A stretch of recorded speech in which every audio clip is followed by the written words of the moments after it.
Hello. Hi, Deirdre. Nice to see you again. And welcome everyone to our second LinkedIn Live office hours. And glad you're feeling better because we did have to reschedule this. So Thank you. glad also that everyone out there was able to join in. Please let us know in the comments who you are and where you're from. And of course, if you have any questions, you can post them there. Yes. Welcome, everybody. Thanks so much for being here. It was so hard not to have that first broadcast when it was scheduled. So we really appreciate that you're here today. And boy, do we have a guest with a lot of knowledge who's going to take a deep dive into LinkedIn Live with us. And I can't wait. So, Martin, should we go ahead and I think so. Let's bring on our special guest from behind door number 3. It's Exactly. Well, everyone, today we have Jim Heid with us. And Jim is a senior content manager at LinkedIn Learning since 2015. And he was with lynda.com back in 2009. And now he's taken the role of content lead for the LinkedIn Learning Creative Library. And prior to that, he did the Office Hours Project and helped many instructors get over 900 live events out there, reaching over 1 million LinkedIn members. So without further ado, the man of the hour, let's welcome Jim. Hey, Jim. Hello there. Good morning, good afternoon, good evening. yeah, depending where you are. And looking at we have people, Lisa Hoyt from LA, Drew Boyd is here. Hi, Drew, another Hi, LinkedIn Drew. Learning instructor. Jackie Walton from Pennsylvania. Abdir Rashid from Somalia. Wow, that's far. Delisandra, nice to see you and welcome everyone. Yes, it's great to have everybody here. So, Jim, we want to dive right in, and we're encouraging everybody to start asking their questions of Jim. Anything you want to know about LinkedIn Live, he is here to answer. But we have a couple of questions. So maybe, Martin, you want to kick it off with the first question? Yeah, so a lot of people want to do live stream videos. What types of equipment do you need to make sure that it just is decent versus something of really poor quality? Certainly decent or better. Yeah, or better. Or better. You want to start really with the foundation, and that is your internet connection. Live video uses bandwidth, and the faster the internet connection and the more reliable internet connection, the less a chance that you'll have of dreaded freezes or bufferings or things that kind of really derail the flow of your show.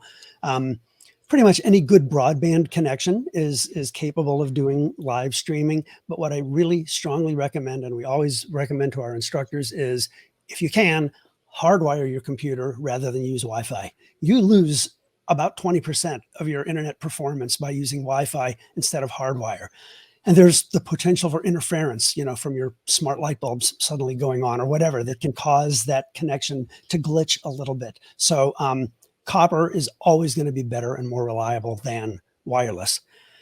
Moving up from there, the more nuts and bolts tools, your camera and your microphone, obviously. People are more forgiving of mediocre quality video than they are of mediocre quality audio. And so there you'll see a lot of people use, well, I want to get a higher end webcam, or, connect a digital SLR or a higher end still camera that has video features to my computer to get a more broadcasty kind of look. That's fine. You can do that. Honestly, I am using the built-in camera on my iMac right here, but what I'm not using is the built-in microphone, because when you have a microphone that far away from your mouth, you're picking up more ambient sound, more echoey sounds that are reflecting off the walls of your room, and a closer proximity, like the mic I'm using now, which is a very high-end kind of broadcast mic, and with a windscreen to filter out those popping P's, will give you much nicer audio quality. So I say sweat the audio before you sweat the video. Video is obviously important. I'm using a little, I don't want to show you here because I'd knock half the things off of my desk, but I have a little, what's called a Lume Cube, Lume Cube, a little light panel. It's about the size of an index card, a little LED light panel, scaled down versions of the ones you see when you go out to our studios and see the big giant ones hanging from the ceiling. And it does a really nice job of just providing some fill light. If I close this, put my hand over it, it kind of looks weird. So this extra fill light is a nice way to just add some extra fill. So really, that's it. I actually Good quality, reliable. Yeah, please. So with the audio, and I used to have a pop filter on my mic. I've since taken it off. But if you have a wood floor and sounds are bouncing around, do blankets help if you put blankets on the floor? Absolutely. Any kind of sound deadening material that you can put in a room, even throwing coats over chairs and things like that. Anything that will absorb sound will help get rid of that kind of echoey quality that you can have, especially when you're using a mic that is not right up next to your mouth. That's great. Okay. And Martin, did you have a question? Because I had another one for Jim on the bandwidth topic. Well, no, I have a bandwidth question too, because it's really more of a qualitative question. Like for the bandwidth, I can't possibly be plugged in where I am just because where the modem is. And a lot of people, especially if you're doing this from home, your home office, the modem is all the way at another end. Sure. And my computer's here. So any other things you could do to improve the quality of the connection, or not really, short of calling your provider? Short of actually upgrading to a higher performance system. Well, I mean, there are nuts and bolts things like if you have, Ring doorbells and other devices, or your family is streaming in high definition video in a different room, stop all that stuff. The less burden you put on your connection, obviously, the more room that will be left over in the pipe for your own stream. And yeah, I'm not saying obviously don't use Wi-Fi, that you're doomed if you do, because obviously it's working just fine right now. Fingers crossed. But by and large, as a general rule, you will always get better performance if you're able to hardwire. Okay. And also, I don't know if you've ever heard of fast.com, Jim, but I often go and test my bandwidth. So everybody out there, if you are using Wi-Fi and you're curious to find out if your connection is going to hold at any given time, fast.com lets you know your speed, that Mbps. I don't know exactly what that means. Megabits per second. Yeah. Okay. And also speedtest.net. You can also, they have a nice free app that runs on all the mobile platforms as well as on desktop machines that will do speed tests. Great. And Jim, what about backgrounds? While we're talking, it's not equipment, but when you show up for your live stream, should it be a background like we have, natural setting? Do more people find the virtual background, the green screen? What do you think? I'm a big fan of authenticity in live events. I think as an individual or as a brand, you're communicating more of an informal, authentic face to the world when there's a background, a real world background behind you, as opposed to a polished green screen studio kind of setting. Some organizations or some brands might not say, oh yeah, no, we have to have our corporate colors behind that, or we have a big production studio. That's where we're going to do our lives from. And if that's the rule, then that's the rule. But personally, I like a more authentic approach. You want to make sure that there isn't a pair of pajamas draped over a chair, something like that. But we're all used to, and we all have laughed at the viral videos of, kids bouncing on their parents' lap during a Zoom call, or dogs. Yes, your cat. Yeah. My wife has taken all 3 of our dogs into a different building just for this stream. Authenticity is nice to me. It's one of the values, one of the things that has kind of been able to surface a little bit in the Zoom era and in the live webcast era. We have a couple of comments. One, Drew Boyd said he uses Speedify Oh, to thank you for improve it. quality. And Kenneth Francis, also, and Deirdre, a student of yours, a former student, Rebecca Harris, is Oh, here. hey, And Rebecca. Good to see you. it looks like someone from Ashbury Park. So he's making a joke about why he's here. I think that's Ken. So welcome, Ken.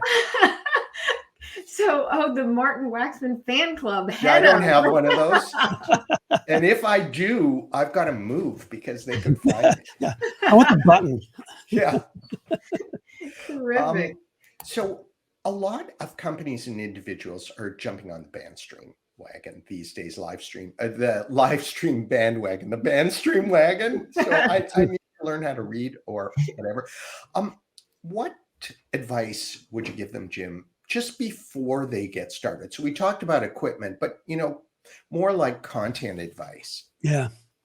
We'll start with deciding what platform you're going to stream on. We're obviously talking about streaming on LinkedIn, and for a kind of a business to business audience, that makes all the sense in the world. That makes the most sense. If you're more of a B2C organization, then you might be streaming to something like YouTube or Facebook. So go where your audience is kind of rule one. Beyond that, for content, I like to suggest that folks develop a at least informal editorial calendar. How often are we going to go live? Because a regular cadence, we know, helps build that loyal audience. We know of instructors where learners will set calendar reminders because they go live on Wednesdays at 10 o'clock or whatever. A regular cadence helps build that loyalty. For content itself, I try to discourage the AMA, the Ask Me Anything kind of approach, because no one has attended a conference where a speaker has gotten up to the podium and say, anybody got any questions? Right from the outset. No. It's better to maybe seed the conversation with a couple of tips or some observations. This is what I'm seeing in my industry, or this is what's on my radar right now, or these are some initiatives that our company is working on, or whatever it might be. Let's open it up. Think about talk radio as a kind of a good example there too. A talk radio host will never just start at the top of the hour and say, the phones are open, call up. They will start with what's on their mind, news of the day, whatever the kind of topic is, to just kind of prime the pump, to seed the conversation. I also encourage folks, after maybe halfway through a show, to do again what you see in the world of talk radio, or radio in general. For folks just tuning in, we're talking with Jim Heid from LinkedIn Learning, to just kind of give a little reintroduction and a little reminder. If you have questions, type them in the comments. Things like that. And I encourage, for live streams, again, to really encourage interactivity. This is a rare chance to engage with an audience rather than being a one-to-many kind of I'm up on a podium talking kind of model. That means encouraging questions, not only during the event, but maybe before the event too, in your posts and your promotional posts. Bring your questions, bring your comments. What are you interested in hearing about? Just really encourage that two-way interaction. Yeah, it's so important. For those who are tuning in now, we're talking with Jim Heid from LinkedIn Learning, and we encourage you to see. I'm a quick learner. We encourage you to post your questions in the comments. That's really true, Deirdre. You. Yeah, I was just going to say that Martin and I are feeling out our live show, and have you noticed with some of the other instructors, is it the two guests? Is it a guest format, or is it two hosts just diving into the content and talking with their audience? Is there a preference, or you've seen one work better than the other? More than one person is good. We have found that when there's a conversation happening, it just tends to be more engaging. It can often be more spontaneous because somebody will say something that leads you down a tangent that is a useful tangent. One person talking to camera it's okay, it's fine, but this is a format that really lends itself to engagement and conversation. Right. And again, you think about not talk radio or really high quality shows like Fresh Air with Terry Gross, interviews, having guests, the chance to bring a subject matter expert on to share their knowledge and expertise is a great it's a great service to your audience. Definitely. Martin, did you have a question that you Yeah, want we have to one know? from D'Alessandra though first, which Oh, is, great. are they searchable? So I'm imagining, the question was, can you find LinkedIn live streams? For LinkedIn Learning live streams, yes, on the LinkedIn Learning homepage, there is a carousel of upcoming office hours live events. There's also a page of upcoming events, a dedicated page of all the upcoming events, and as well as all of the past events, which is the whole past event thing is something we should talk about. Mm. So for LinkedIn Learning events, yes. For LinkedIn Live events, it's not as easy. It would be nice if there was a single landing page that would let you see all of the events, and there are probably thousands going on around the world. But that functionality does not exist yet. Got it. Any other questions from our friends who are watching? No, it doesn't seem Okay. that we do, but we do have another viewer, Michael Brown. Welcome, Oh, hi, Dr. Brown. Michael. Fantastic. Great to have you with us. Jim, I have a question about the best way to use LinkedIn to promote your live video. We had a conversation before about the ability to invite. I have a feeling that there's a lot of folks out there who might not realize that when they set up LinkedIn Live, even through StreamYard, that they can invite their network right to that event page. Yes. And that's one of the single biggest things that you can do to make sure that your audience knows about an upcoming event. On the event page, once you create an event, which you typically do through the StreamYard.com service, which we're using here, you can go to the event page and there's a button called Invite. And up comes a dialog box that allows you to select followers and connections, and letting those folks know directly. And when you do that, then they will get an invite, an invitation that will appear in their LinkedIn notifications, as well as in an email that says, Martin Waxman and Deidre Breckenridge have invited you to the DM show. And then you can click, attend. That's a great way to very explicitly invite your followers and your connections. Another really important way, which you two have been doing brilliantly over the last week or so, is to just post frequently about the event. A reminder that this is coming up. Bring your questions, bring your comments. And then another thing that I see some of the most successful instructors who are doing lives are, they make it on the front, on the box of a box of kids cereal, you'll see the product shot, and you'll see the little small type, part of a balanced breakfast. You make a live event part of a balanced content diet where you might have a newsletter on LinkedIn or external, an email newsletter, or on a different platform.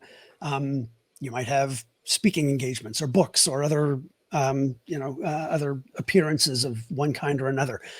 Use all of those other outlets to promote and fuel content from each other one. I see instructors in a newsletter saying, I did a live last week and I had a fantastic conversation with so-and-so, and here are 3 takeaways from it. Or I'll see them doing a live saying, I published a newsletter last week and I got a really interesting comment about XYZ. Let's talk about that for a minute. Kind of when you do that, you kind of have this happy snowball effect of content that that promotes all of your content endeavors, and also helps fuel the content generation engine. Excellent. These are all really great tips. Do you think brands are still nervous about going live? And if they are, any advice on what they should expect, or maybe how to make sure things don't go wrong? Or what do you do if something does go wrong? Yeah. Yeah, I think there is a trepidation because of that kind of vulnerability of live. Um, a lot of organizations work really hard to control their messaging, and when you go live, there's the risk of exceeding those guardrails in one way or another, unintentionally, or maybe even through comments. That's a whole nother discussion of Right. people sometimes leave inappropriate comments if you deal with potentially controversial topics, or you just are unfortunate enough to get that one person who shows up and wants to make trouble. The whole moderation angle, and that just kind of involves deleting inappropriate comments after they happen. But you're live. So, and there isn't a 7-second tape delay like there is on the radio, where the host can cut somebody off if they say something that you don't want to go out over the air. So there is that element of risk, I guess you could call it. And if you go live as an entity, then I think it's just incumbent on the hosts to be careful and cautious, and at the same time willing to put themselves out there or put the brand out there. But Right. to me, again, there's a bravery to that I like. One of the most brand obsessed, message obsessed company is Apple, and you don't see Apple doing lives. They do the very beautifully choreographed live introductions of the new iPhones, but things like this that are Q&As and informal, hi, I'm an engineer. You don't see that. No, that's true. A really good point. Someone asked, will there be a replay? Yes, there is a replay because this is being recorded. That's one of the great things about using live stream on LinkedIn is it's recorded, and you just go back to the original event page once it's done, and you can watch the recording whenever you want. So it's a piece of content that happens in the moment, but also stays on, and that's something else really good. Can we talk about that for a second? Because there's so much to talk about in that realm. After an event is over, yes, you're right. There was a replay available, and that means that you have, once again, the opportunity to share it, and to share it in other outlets that you might have, like a newsletter or an email blast. You also have the ability with platforms like StreamYard to have a recording that you, the content creator, can download and then extract from that certain little snippets to create short form video posts for, the likes of TikTok or Instagram or Facebook or LinkedIn. If there's a 2-minute nugget of wisdom in the middle of a 30 or 45-minute event, you can extract that with any simple video editing program and create this nice little standalone nugget. And over time, if you're doing these shows regularly, you could create a best of or a thematic. Here are tips from 5 different people we've talked to about a certain topic. So don't look at a live stream as a one and done. It's live radio and it's gone forever, because that is by no means the case. We see a lot more people watching replays than watch live, because Netflix has proven that it's convenient to watch on your own time. Yeah, no, absolutely. Drew Boyd said, will live audio events be recorded and archived like video? I believe, and this is for folks who aren't familiar with it, LinkedIn has a live audio room feature that has an interesting capability that we don't have here, and that is the ability to bring up on stage audience members to actually ask a question and hear their voices. Right now, those live events do not have a replay.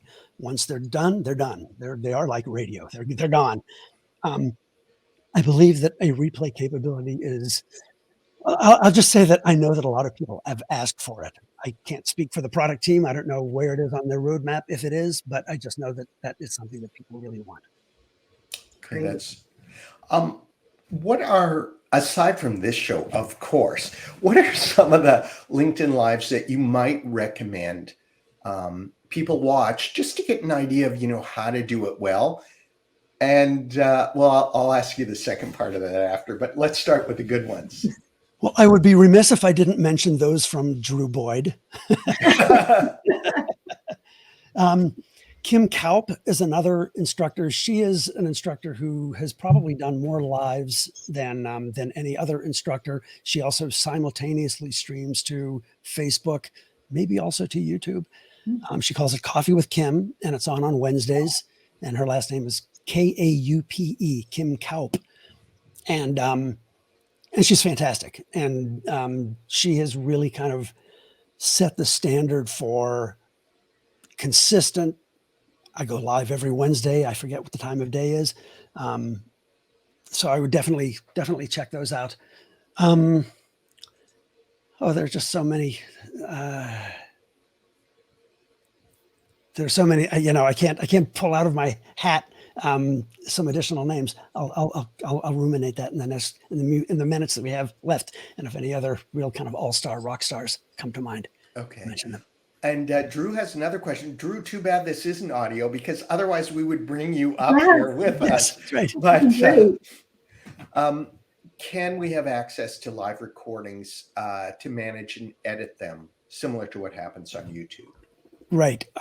Right now, you're not able to download a recorded event from LinkedIn.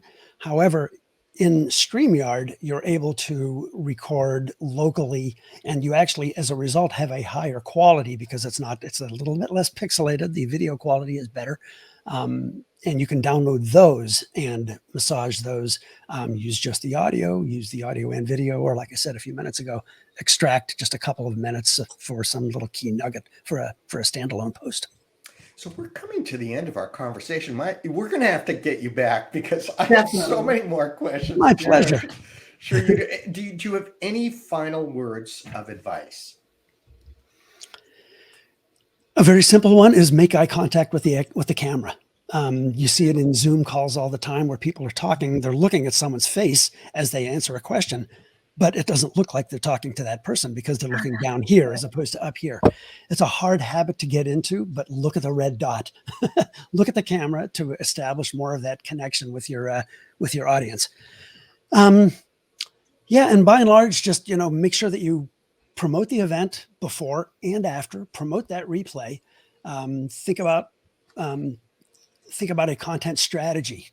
Just a regular cadence rather than just kind of one-offs that happen at a random event at a random cadence. Download those recordings afterwards and think about how you might be able to repurpose those into short form video posts or audio for a podcast you might do, or to embed in a newsletter or some other comms that you're sending out. You think about ways to make that content work harder after you've gone online, and if you can, use the Ethernet instead of Wi-Fi. Yeah, which sounds like it sounds like some people have been having some issues watching this, and I don't know if it's us or them or a combination, but yeah, Ethernet. I guess that's. I'll have to run a wire. I've seen that comment that they gone back to play from the start. I've seen that happen sometimes too, and I don't think it's you. I think it's you, LinkedIn user, or any of us. I think it might be a platform issue. But yeah, and that's the other thing to keep in mind. We are still in kind of the 1950s era of television right now, where the wall of the set can fall down halfway through the show. This is all really, really new. So expect some potential glitches along the way. Embrace it with that sense of adventure, and be here now as it's starting, and rather than being behind the curve. No, that's I great, love and that. great words of advice to end on, and it makes it more exciting too. I have to. My one big takeaway, aside from plugging in, is to make sure I look at the camera more. That's something I struggle with. Drew said a big thank you because you're such a huge asset to LinkedIn. I think we'd all agree. So, Jim, thank you so much. Yes, Thank you. Jim, thank you very much. I learned a lot today. Really appreciate it. I'm glad. I hope to see you again soon. Yeah, hopefully we will. And I guess, Deirdre, that's the end of DM number 2, the second show. We're going to have another show coming up in November. Yes. Details to follow with another guest. Jim, we will definitely have to get you back as well. So Good. for everyone who joined us, thank you. For everyone who's watching the recording at some point in the future, thank you as well. And Jim, Deirdre, we'll see you next time. See you next time. Thanks, everybody. Everybody. Bye. Thanks, Jim. Thank you.